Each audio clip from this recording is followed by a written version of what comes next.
Selamat sore Bapak Ivel. Assalamualaikum warahmatullahi wabarakatuh. Waalaikumsalam warahmatullahi wabarakatuh. Iya, senang bertemu dengan Bapak hari ini untuk membicarakan peningkatan keterampilan seorang coaching Anda. Saya ingin memberikan dukungan. Jadi bagaimana saya dapat memberikan dukungan tersebut kepada Bapak?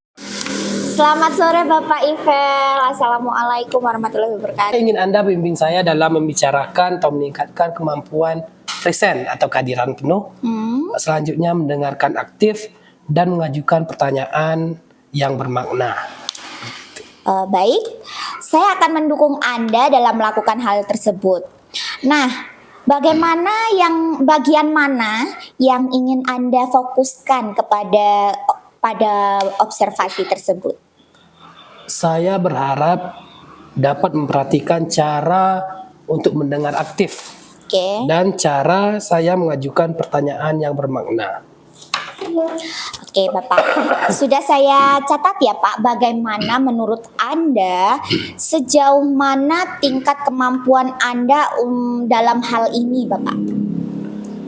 Saya percaya, Bu, dalam peningkatan mendengarkan aktif dan merumuskan pertanyaan yang bermakna akan sangat berguna dalam proses coaching.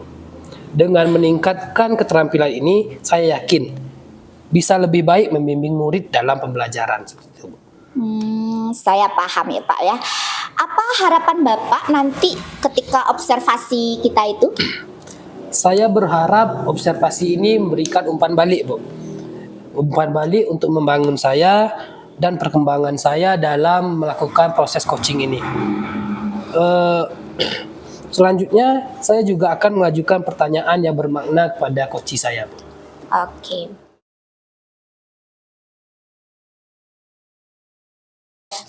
Assalamualaikum Pak Ferry. Waalaikumsalam Pak Ivel. Selamat sore Pak. Selamat sore juga. Bagaimana kabarnya hari ini? Hari ini kayaknya kurang baik deh kayaknya, karena cuaca yang jelek ini.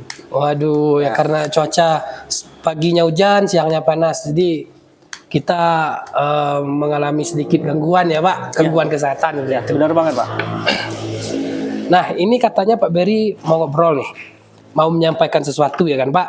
Nah, silakan Pak, apa yang mau disampaikan? Oh gini Pak Ivel ya, dalam waktu dekat ini kita kan akan menghadapi pemilu, pemilu serentak ya, pemilihan bupati sama pemilihan gubernur ya. Iya Pak. Nah, ya jadi masalah ini, siswa kita kan sudah ada beberapa siswa yang memiliki hak pilih. Nah, banyak oknum-oknum sekarang yang menyasar mereka itu untuk diarahkan ke salah satu calon. Nah, yang jadi masalah itu Pak Ivel, kadang-kadang mereka itu mengarahkan pemilih pemula ini melewati jalur money politik. Nah, itu jadi masalah utama yang pengen saya bicarakan saat ini. Topik yang sangat hangat ya Pak, topik yang hangat sekali untuk sekarang ini. Sebenarnya ini yang kita bahas ini bisa sampai pagi Pak kalau kita bahas. Sampai pagi besok lagi, sampai malam, sampai pagi seperti itu. Namun sayangnya kita hanya memiliki waktu 10 menit kayaknya Pak untuk mendiskusikan ini. Nah, apa yang Bapak inginkan atau apa yang Bapak ingin capai dalam diskusi ini Pak? Sebenarnya yang paling ingin saya dapatkan dari diskusi ini Pak Ivel adalah solusi bagaimana siswa-siswa yang memiliki hak pilih ini tidak terjerumus ke dalam money politik. Itu sebenarnya yang paling saya inginkan.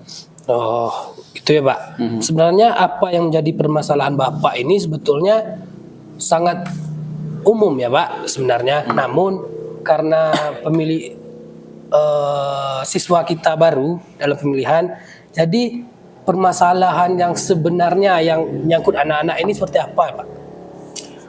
Gini Pak Ivel ya, yang jadi masalah utama itu kalau seandainya siswa ini dari sekarang sudah terjerumus ke money politik, kedepannya ketika mereka menjadi aktor politik ini, mereka juga akan melakukan hal yang sama. Dan saya tidak menginginkan itu. Saya menginginkan siswa ini memilih kedepannya nanti, karena pemahaman mereka akan kualitas dari calon ini. Dan juga mereka harus memahami tujuan pemilih itu apa sebenarnya. Gitu ya Pak. Sebenarnya sangat menarik sekali nih obrolan ini Pak. Ada kopi ya Pak? Pak Ferry memiliki beberapa masalah terhadap siswa ya Pak dalam pemilihan kepala daerah saat ini. Kalau boleh tahu Pak, apa sih yang ingin dicapai oleh Bapak agar siswa Bapak bisa mengikuti pemilihan kepala daerah ini sesuai dengan jalurnya seperti itu? Saya pengen siswa saya itu memiliki pemahaman yang kompleks terhadap pemilu. Tujuan pemilu itu apa? Kemudian mereka juga harus memiliki sesuatu yang pasti.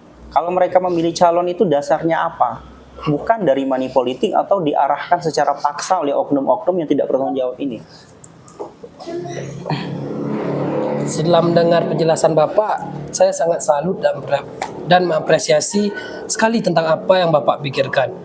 Apa-apa yang sudah Bapak lakukan. Nah, kalau saya boleh tahu Pak, langkah atau strategi apa yang sudah Bapak lakukan supaya Bapak bisa mengajak siswa Bapak untuk memilih kepala daerah sesuai hati dan pilihannya sendiri?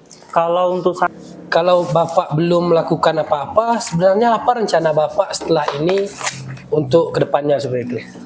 Kalau rencana sih saya pengen melakukan sosialisasi terkait pemilu. Kayak pemilu itu tujuannya seperti apa, kemudian bagaimana kita melihat kualitas pemimpin yang akan kita pilih dan sebagainya. Rencananya seperti itu Pak Ipal. Berarti sekarang terkait dengan dukungan lagi ya Pak. Bagaimana kolaborasi Bapak dengan rekan sejawat Bapak dan OSIS seperti itu? Supaya dalam pelaksanaan diskusinya dan sosialisasi siswa bisa berjalan dengan baik, gitu, Pak. Sejauh ini kolaborasi antara saya dengan rekan sejawat itu belum ada karena kayaknya yang peduli masalah ini hanya beberapa orang guru saja. Nah, rencana kedepannya saya ini akan mengadakan pendekatan kepada komite pembelajaran, pada pembina OSIS dan beberapa guru yang peduli terkait ini, dan kita akan mengadakan rapat, menyusun program, kemudian kita akan mengajukan program itu kepada atasan. Nah, kolaborasi seperti itu yang saya harapkan nanti bisa terjadi Pak Ipal, ya, sehingga acara ini bisa terlaksana. Wah, alhamdulillah ya Pak. Saya sangat senang karena Bapak sudah menemukan solusi dari permasalahan yang ingin Bapak pecahkan sendiri, Bapak hadapi sekarang. Terkait dengan siapa yang bertanggung jawab dan terlibat dalam sosialisasi yang akan Bapak laksanakan tersebut? Kalau rencana Pak ya, kalau untuk penanggung jawab tentu kan kepala sekolah ya sebagai pimpinan. Kemudian kalau pihak yang akan saya libatkan untuk penyelenggara itu mungkin ada pembina OSIS, kemudian ada komite pembelajaran dan anggota OSIS dari siswa Pak ya. Kemudian kalau pihak luar yang rencana ingin kami libatkan itu dari KPU selaku pihak penyelenggara, kemudian ada pihak kepolisian selaku pihak pengaman. Nah, rencananya seperti itu Pak Ibang. Bagaimana cara Bapak memastikan bahwa kegiatan ini benar-benar akan terlaksana dan segala hasil diskusi dan sosialisasi yang Bapak lakukan terkait pemilihan kepala daerah ini akan dapat terimplementasi dengan baik esoknya? Ya, kalau untuk memastikan acara ini harus terlaksana ya seperti saya katakan sebelumnya tadi, kita harus mengadakan rapat, kemudian menyusun program, kita tuangkan ke dalam proposal. Setelah dapat izin dari kepala sekolah, tentu kita akan mengirimkan surat ke KPU sama pihak kepolisian seperti itu Pak. Dan syukur-syukur kalau bisa guru-guru yang lain juga ikut terlibat setelah kita melakukan kegiatan ini. Seperti itu Pak. Alhamdulillah ya Pak, setelah penjelasan Bapak dari tadi, Bapak sudah menemukan solusi sendiri atas permasalahan Bapak. Tapi sayang Pak Peri, nggak terasa waktu kita udah habis. Saya sangat senang karena Pak Peri bisa menemukan solusi dan langkah yang tepat untuk mengatasi permasalahan ini. Terima kasih ya Pak Peri, saya tunggu kembali diskusinya. Ya, terima kasih Pak Ipel Tuhan. Mohon doanya Pak Ipel ya, agar saya bisa berhasil melaksanakan kegiatan ini dengan baik dan guru-guru yang selama ini tidak peduli akan ikut terjun nanti ketika acara berlangsung, dan kita juga bisa mencegah money politik ini karena ini terkait masa depan daerah kita juga Pak Ipel. Karena jujur saja ya, selama ini pemerintah daerah kita tuh selalu bermasalah tentang money politik ini dalam setiap pemilihan dari tingkat Kades sampai ke tingkat bupati. Oke, terima kasih.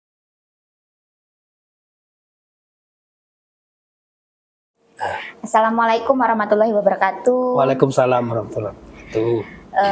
Terima kasih untuk Pak Ivel sudah menyediakan waktu untuk berbicara dengan saya.